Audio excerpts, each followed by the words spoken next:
It's 10 o'clock in the morning on Tuesday, September 9th, 2025. Probably by the time you see this video, my restaurant will be open. We're opening Friday, September 12th, 2025. And our address is 200 Hillcrest Drive South. That's in Sulphur Springs. So come on by, get some Korean food, get a burger. Anyway, I'm moving the animals here to New Road this Tuesday morning. Half the sheep had already moved themselves, even though I put up that third wire last night. I feel like they're going for some kind of forage they really like. It's only in this western part of the row. You can see that they've eaten down almost to the ground there on the left. On the right, there's plenty of that green crabgrass.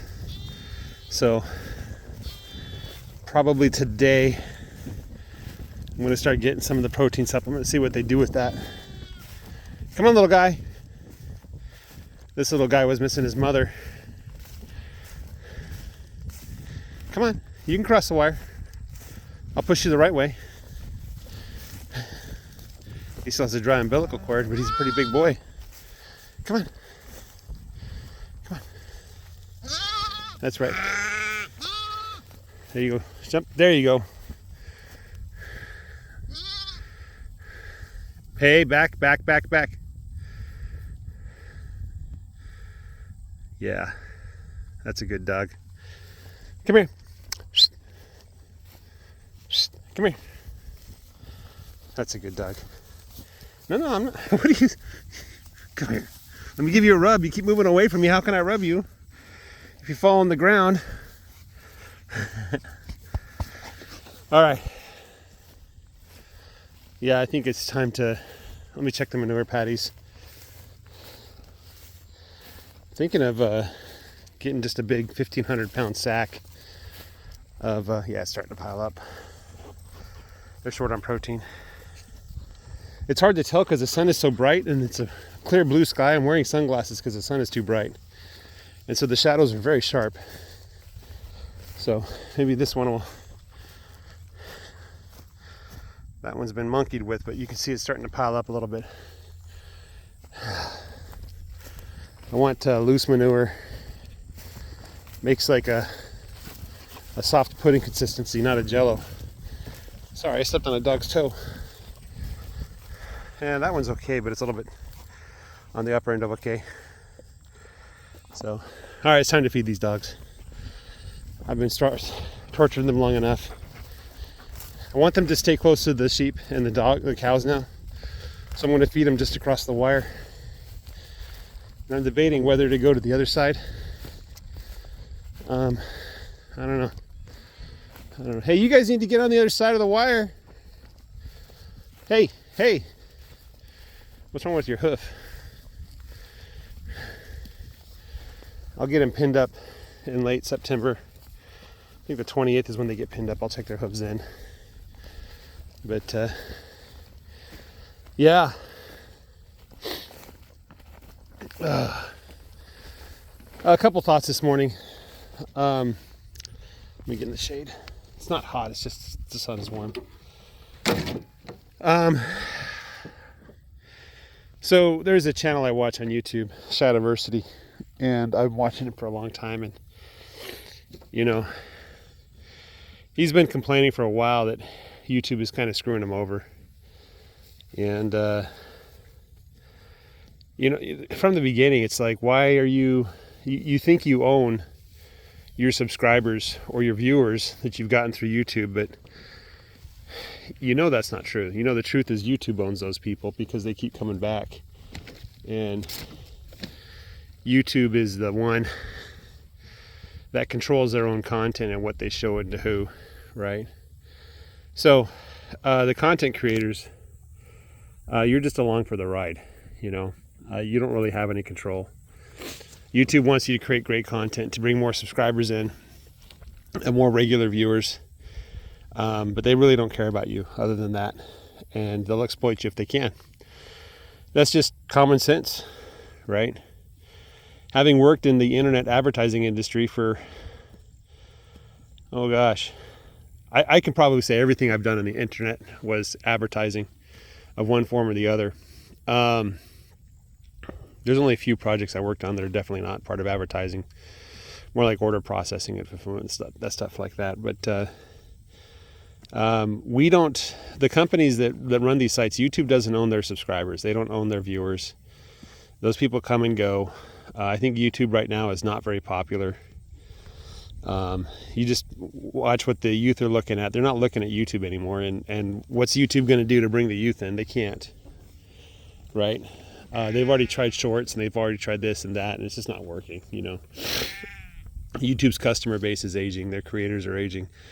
They don't want stuff that's popular for the younger crowd. And as has been true in the U.S. for almost 100 years now, the younger people spend more money than the older people do. As Americans get older, they stop spending as much money. They're very much more careful with what they spend on. And so they're always going to target the younger crowd, right? And that's the bottom line. I think PewDiePie made the best decision when he decided to retire to Japan and just kind of stop creating content for money. Every other person that's in the advertising industry, you have to make your money quick and get out. Everything's ephemeral. It's not real. You know, it's all fake, right? How many times have we caught companies lying about their views and their subscribers and their customer base? Reddit, for instance, was really famous. What they would do is have their employees make many alt accounts, and then they would like talk to themselves, make it look like there's a lot of people on Reddit when there wasn't. And I think it was exposed very recently in the last year or two that most of the content on Reddit is just auto-generated by bots and things like that. And if you think that Reddit has any genuine content made by people, you're just kidding yourselves, right? It's long ago. Once something becomes popular, it becomes exploited. There's people that want to exploit popular content and divert it for their own, needs. So don't be surprised. One of the reasons why I'm here and not making more websites and getting more views and content and stuff like that is that, well, I'm technically making content right now, but this is for a different purpose. But the real reason I'm making these videos is because YouTube is hosting them for free, and I can go back in time and look at them, and I have several times. I've learned a lot, so I share my mindset about stuff. But anyway, occasionally people watch these and they're kind of like, what's going on in the world? They don't really understand. Anyway, so one of the reasons why I'm out here growing cattle is because people need to eat. They don't need to watch Shadiversity videos, right? And so I'm growing food that people eat, and they can only eat so much food in a day, right? So I can't magically convert one of my customers into a second customer. I mean, aside from giving them poison that makes them hungrier than they are, and doing tricks with their blood sugar to make them eat more food than they need to, right? There's a certain amount that they eat a day, and that's it, right? And so when I'm looking at my restaurant, when I'm looking at the cattle that I sell, if I want to sell more, I need more customers, right? And I need more people buying my stuff or more product, right? And why would they buy more beef when there's alternatives that they could buy? They don't have to eat beef. They could eat chicken, right? They can eat pork. They can get, pastured pork, or they can get processed pork, on a factory farm. And it's all the same to their stomach, right? There's very little difference between those types of food. I'm going to tell you right now, the regenerative stuff that I'm doing here, if there is a difference in nutrition, and you wanted to take advantage of the benefits of eating regenerated whatever, soil, meat, whatever, just eat more meat, because your meat still has those nutrients in them. It just doesn't have as much. Okay, that's a dirty little secret. So if you're paying more for regenerative meat, you're being ripped off. If you want to pay more for your meat, I'm fine with that. Maybe you want to lie to yourself that meat's going to save you from mortality. It's not. It's just food. Food's food. There might be some differences in nutrients and ingredients and stuff like that, but there's ways to round out your diet better than eating regenerated meat. And if that's world shaking to you, if you've bought into the vitamin scam and you think that, you know, organic means anything, don't let me burst your bubble. Go ahead and keep believing what you want to believe. The power of belief is real. And if you really think that stuff helps you, it probably does, you know. But anyway, the issue is when you start looking at it scientifically and try to make scientific claims about something, and you want to have actual data, there's nothing. There never will be. Right. First of all, those kind of experiments are unethical. And second of all, the variance between people is so huge that we can never make general statements about anything. You have to figure out how your body works and what works well for you. My purpose is to grow more meat cheaply, right? That's what I'm trying to do. But anyway, so I'm actually going to compete with, you know, Costco is my goal. Is you can go to Costco and buy that meat for $3.50 a pound, or you can buy it from me for $3.25. You know, that's where I want to be in 10 years. Is selling you meat more cheaply. Anyway, and at the restaurant too. Like, I'm extremely cost conscious, right? We have spreadsheets and we have like 20-page documents. And we went through, my wife and I, we went through for like 3 hours, and we carefully analyzed every single ingredient in the burger, how much it costs, what the alternatives are. And so I can tell you down to the penny, maybe the fraction of a penny if you really wanted to, what the cost of different things are and what's really in the burger. Long story short, more than half, like probably 80% of the cost of your burger is the meat. Right, everything else kind of doesn't matter, right? So, and any restaurant, in order to make money, they have to basically double their costs as a baseline price. So if I'm buying $100 worth of food, I have to sell it at $200.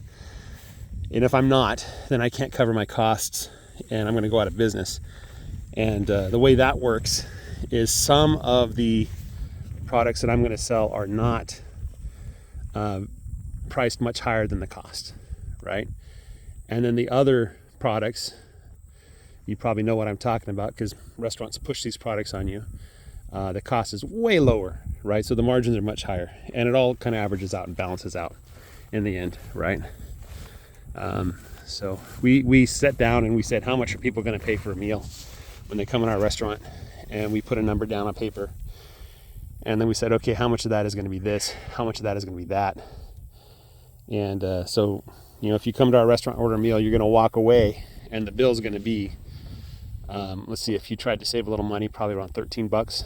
But if you wanted to be a little splurgy, buy something special, $18-20, right? So that's what we did, right? We counted the costs and we figured out what the profit would be. But the point is that at the end of the day, you have to eat. You don't have to watch Shadiversity videos, right? And that's why I'm growing cattle and growing sheep and making a restaurant and not a website, right? So I would encourage everybody to kind of take stock of their life and their economic output and reevaluate whether or not you're working to actually improve life for people, or whether you're trying to ride on somebody else's coattails, or whether your product is actually making people's lives worse, right? And so I'm trying to be in that first category. I want to actually make lives better by delivering a good quality product at a lower price. And riding on coattails, it was kind of hard to see how big the coattails were when you're working at a corporation or a company. Employees never really see the full cost of everything. I probably won't. I don't think I'll ever have an employee where I can sit down and say, look, this is my actual expenses. This is what I'm actually spending, what I'm actually making. And this is where you fit in that picture. And that's why I'm paying you that much, right? I don't think I'll ever do that with an employee. Maybe my kids, so they understand, because I want them to be business people. I don't want them to be employees. And then you have the people that are actively trying to destroy lives in order to make money. And I hope that neither Shadiversity nor I fall in that category. But in some ways, Shadiversity was riding on somebody's coattails, and they're just trying to brush him off. That's all. They just decided he's not very important. And in the grand scheme of things, and YouTube's, algorithm and their corporate meetings and their planning sessions and their marketing goals, Shadiversity isn't even a blip. He probably doesn't even show up as a pixel, right? Compared to what's really going on YouTube. And I think he understands and appreciates that. And he's like, YouTube used to be nice to us, but now they're not. Well, that's the way it is. If you're a fly, don't be surprised if you get swatted. My wife told me when she first came to America, she said that we used to think that we were a snail on a whale's tail. The U.S. is the whale, right? And Korea was the snail on the whale's tail. But then she came to America and she realized that Americans really don't care about South Korea at all. We never talk about them. We don't even know who they are. And we never waste a second of our day thinking about them, So that was kind of eye-opening for her to realize that. And then I tried to explain to her, I said, look, this is Korea's GDP. This is their exports. This is their country versus other big countries that she thought were huge, like Japan, She thought Japan was another whale and China was another whale. And I said, no, you guys are pretty close. As much as we think about Korea, we probably think about Japan 3 times as much and China 4 times as much, right? But most of the time we're not thinking about you guys out there because you really don't matter to us. And, I'm kind of flattered that you guys think about us all the time, but don't you have better things to consume your time with than thinking about the U.S., But anyway, just some thoughts there. So try to find something that actually makes money, makes sense, that you feel comfortable doing ethically and morally. And if you are on somebody else's coattails, just acknowledge the fact that you are and get ready to jump off. Save up your money as much as you can and move. Find some other coattail to ride on or make your own coat. So anyway, guys, it's been great. Have a great day. Take care and bye-bye.